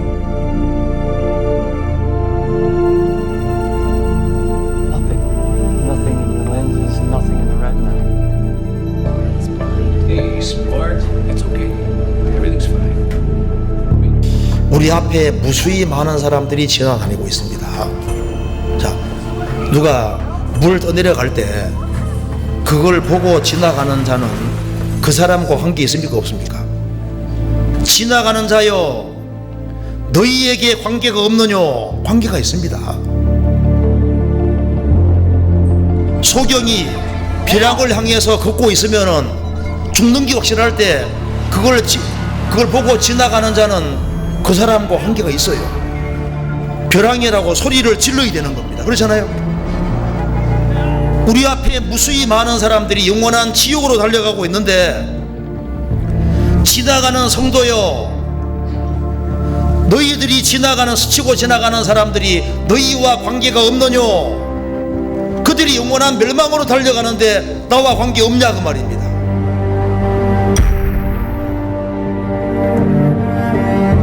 우리가 뭐 직장생활하든 사업하든 뭐 장사하든 농사하든 그건 수단이고 목적은 복음 전하는 거예요. 내가 먼저 구원받았으면 그 귀한 구원을 또 다른 사람에게 이 은혜 시대가 끝나기 전에 인도해야 될 거 아니에요. 사거리끼리 가서 만나는 대로 악한 자나 선한 자나 소경이나 뭐 병신들이나 저는 자나 가난한 사람이나 이게 뭘 말해요? 모든 사람 그 속에 하나님의 형상대로 창조한 영혼이 있고 그 사람 위해서도 예수님이 죽었어요. 이 은혜는 모든 사람에게 허락한 거예요. 모든 사람 구원받기 원하셔요. 그 초대장을 우리가 가지고 있는데 그걸 감춰놓고 숨겨놓고 있으면 전해야 될 거 아니에요.